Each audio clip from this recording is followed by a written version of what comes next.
Niasa tokoa ny senita tamin'ny fanatotosana iny fidingana voalohany tamin'ny fifidianana filorenena iny. Hoy kosa Andriamatoa Andrianainarivelo Ady kandida ny malagasy miara-miaingana MMM raha nanome ny heviny tena nikasika ny valim-pifidianana vonjimaika. Isany noresahany mofo ny alliance amin'ireo kandida mpifanandrana ary efa nihaona taminy araka ny nambarany ireo kandida rehetra mikasika izay.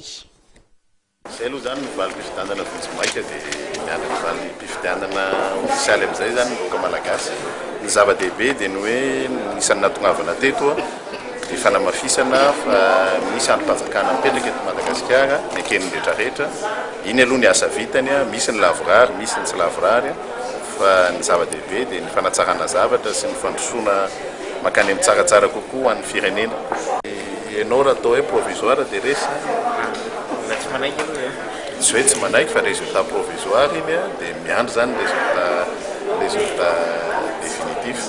Ohatra ny ianao mahazo noty ihany io izay le izy fa tsisy hoe manaiky sy tsy manaiky fa manaiky an'io valim-pifidianana provisoire izay navoakan'ny senita io satria izay no asan'ny senita ary izay natongavana teto.